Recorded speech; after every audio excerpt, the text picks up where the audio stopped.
They call it funk, they call it Latin funk, R&B, reggae, entertainment, jazz is there. You were so far above and beyond everybody. What do you classify it, or do you even classify it? Actually, I don't have a label for it. Since it's such a mixed salad bowl, I just call it universal street music. That's what I call it. You know, that's about as much labeling as I can put on it. You know. So. Now, correct me if I'm wrong, but is it true you started in Compton? I grew up in Compton. So did the original guitar player. First of all, I'm the only original member left here in this band. But the original guys, Howard Scott and I, grew up in Compton. B.B. Dickerson, Harbor City. Harold Brown, Charles Miller, Long Beach. Papa D. Allen actually came up in Wilmington, Delaware. And Lee Oscar, of course, came up from Denmark. He says Copenhagen, but some people say Copenhagen. But he says it right. And there, of course, Eric Burden came from England. How did you guys meet up? Were you playing the clubs in L.A. and then met up with Burden, or how did that? Yeah, we were playing the clubs in L.A. and Eric at the time was looking for a new band, and he had just gotten out of a blues band, so he was looking for a more, I guess, versatile band. And when he met us, we were playing on stage at a club in North Hollywood called the FM Station.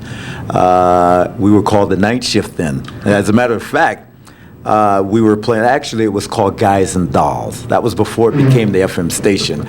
And Deacon Jones, the number 40 of the Rams back then, was in competition at the time with Rosie Greer, okay, who was the singer and had a record out.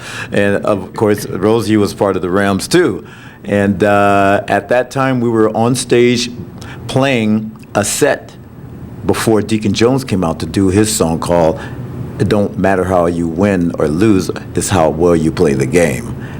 Then the other set is called "Lovin' a Pro."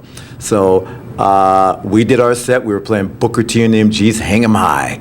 Then we went into some other song, which was James Brown. Then we started doing some Cal Jaders and all kind of stuff. We was doing everything. Elvis Presley, Everly Brothers. I mean, name it. We were doing it.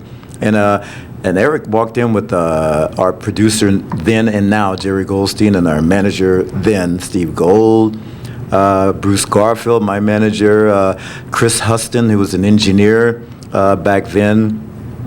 And they all sat down, and Lee Oscar. Lee Oscar came with them too. And they all sat down and listened to us play. And Eric, from that day, said, "That's me bandmate." That's me bandmate. And he just fell in love with what we were doing because we did everything.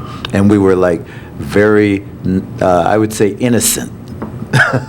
You know, we weren't readers. We just felt. We all had individual personalities that just glowed as one. Did you guys just gel together so well with Burden and the whole group at that time? Yeah. Well, we were used to playing behind people anyway. We came from the same concept or the same vibe as Jimi Hendrix did, you know, when he played behind people. The same circuit, same club circuits, all the way from L.A. to Birdland up in Seattle, you know, and different places. And they call it the Chitlin Circuit, is that correct? The Chitlin Circuit. I was trying to be a little casual about it. But that's what it was. Did you ever run into Hendrix at that time? If we did, we wouldn't have known, you know, the way he looked then and the way he looked after that, and he wouldn't have known us either because we all changed over time, and you blend in with other musicians from back in those days, you know. But we were the same people. We just started looking very different as time went by. Of course, you know, the booze got. I can't that one. But we and then you know we talked about it. Hendrix and us, we sat and talked about the all those days and the way they were, and you know, it's all this basically. It was not easy back then, you know, backing someone up, and because they demanded so much from you. But we were playing the hits, you know, but they demanded it a different way. So we were versatile, thank God for that. And then we finally met Hendrix again later in the years, which we were the last band, of course, to jam with Jimi Hendrix. So he jammed with us. at Ronnie Scott's in England. So that's we were called Eric Burden Boy, and we were doing blues that night. And we did Mother Earth, and Hendrix came up without the effects. He just toned it down like we did to an amplifier, and we just all jammed. 2 guitars on stage, my guitar player Howard Scott and Jimmy, and my B3 Hammond organ, Eric singing, "You got to go back to Mother Earth." I'm such a big fan. Can you give me a Hendrix story? I mean, what would it have been like to play with Jimi Hendrix? That must be pretty incredible. I mean, well, he's sort of like you guys. You're so far ahead of wherever music was going at that time. Well, I think we had a vibe with each other as one because of what we all experienced before we met each other. And we just kind of felt like we were all still in the chitlin circuit. We just felt that way, which was a good feeling in a way because it was a natural flow or natural vibe that it triggered us to go on stage and play without thinking about what we were doing. We weren't thinking, we just felt it. And that's why we toned it down from effects to just simple amplifiers, small amplifiers. It must have been something. Yeah. Hard high to beat, huh? Yeah, but Hendrix was, like I said, the vibe that he had. First of all, you have to understand that Eric Burden introduced me to a lot of the rockers who I had no clue who they were. Hendrix was probably the only one that I knew who he was. I knew who Mick Jagger was. I knew all the people that Ed Sullivan had on his TV show, and those were all the British invasion rockers. But when Eric introduced me to people like Jim Morrison, Janis Joplin, Jefferson Airplane, I didn't know who any of these people were because they didn't come up from my time like Wilson Pickett, James Brown, the Everly Brothers, the Righteous Brothers. That was my growing up, and but I had no clue who these new 70 rockers were, late 60s going into, Love. We played with all these people. I had no clue. Jethro Tull, Keith Emerson, Lake and Palmer. The only people that I did get to know well, personally, was Delaney and Bonnie, because I used to jam with them on stage. And I got to know Little Feat, and I got to know Mark Bolan right before he died because I did his album with him. But everybody was doing the same thing, Southern Comfort. Now, how did the transition from there to Cisco Kid? That was such a over-the-top song, and everybody just seemed to just grab onto it as and that sound nobody had ever heard before on radio. At least I never had. Well, neither did we. We didn't know what we were doing, man. We would just go. First of all, we had our own sound stage in L.A., which is now taken over by the Guitar Center, right on Sunset Boulevard, right in the heart of Hollywood. And that's where our office was, and we had a big sound stage. And it was owned by Charlie Chaplin. He had 2 different places, one where A&M Records is now on La Brea, and the one on Sunset where the Guitar Center is and where our office was. We used to go in there, and we would just go in there and just jam, have our mobile truck going, and we just jam all day. And Chris Huston would just run the tape, or sometimes we didn't want to do it there. We just go into Crystal Studio or Wally Hyder's, Larrabee, or Record Plant, just go and just sit down and just jam, let the tape run out of tape, put another hour tape on. And then we would listen back finally. And then we said, we like that. Let's nip it to about 3 something or 4 minutes and something. And then we started writing. Or we would already have an idea, a concept, like Lowrider or Why Can't We Be Friends? And then we would take that and then make the music later. Just from the concept, a theme.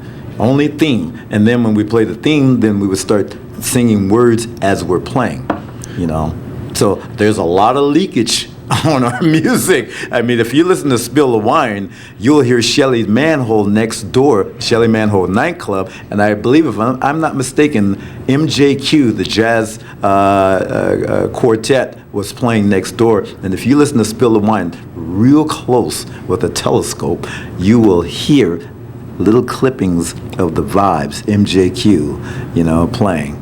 The jazz club, man. So they were right next door? Right next door through the wall. Wow. Wally Hyder's. That is incredible. I mean, in those days, we didn't have the technology that we have today, so, and everything was analog. So, you just did it and didn't think about it.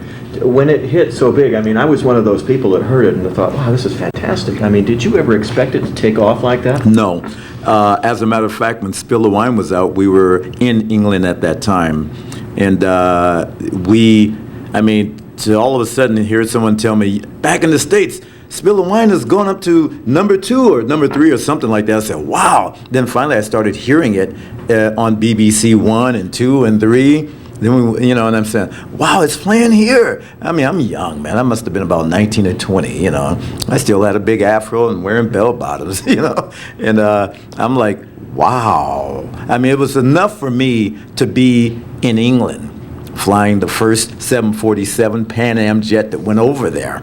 We flew the first one, and they were celebrating Ella Fitzgerald. Ella Fitzgerald was in the back with a piano player playing because they were celebrating the launching of the first 747 Pan Am. And here we are on there with weapons and stuff because, back then it was okay. Yeah. But it was our stage setup. So everything was cool. People smoking, it was cool. And we were a part of that whole thing, man. And Spill the Wine, as soon as we landed, we found out that Spill the Wine was like getting bigger, and we said, wow, that song? And then, and then later on in my years in my life, I'm saying to myself, if you think about it, Spill the Wine is actually one of the first semi-Latin rap songs from a British white boy singing. So you're going to tell me who started rap? So, hey, Latin music connected with a little bit of rap, a little bit of this, a little bit of that on rock and roll radio. Now, you tell me. So is that pretty much how it went for your recording? You just jammed and then cut it into? We just jammed. There's a long story of something that I did, which is, it is true, I accidentally spilled wine in a studio board. Fried it out, but it didn't mess up the tape. So we had to go next door to continue doing Spill the Wine. And this was all, and the reason why I accidentally spilled it in a styrofoam cup, it was on top of the board. I was watching Eric. This is before we wrote the lyrics to Spill the Wine. And we was trying to think of something. We just couldn't. The track was already done. And all of a sudden, Eric is down there like, he's in the booth, isolated booth, singing. And I'm listening to him, and he kept giggling, and I'm saying, what's wrong with him? And then all of a sudden, I saw the back of her head down below. I know this must be an edit. I'm trying to keep it clean. But at the same time, I'm hearing a woman's voice speaking in Spanish. And that's what you hear on Spill the Wine. And then finally what happened is that I'm saying, wow. And I'm pouring this wine on the stairs, and I'm not watching what I'm doing. All of a sudden, damn, right into the board. And Eric saw that and busted up laughing and started talking about Spill the Wine. I spilled the wine, spill the wine, spill the wine. Finally, Jerry Goldstein sitting there, bingo! So that was funny. But I ended up paying for it. We made a hit record. It cost me $25,000, and I did pay.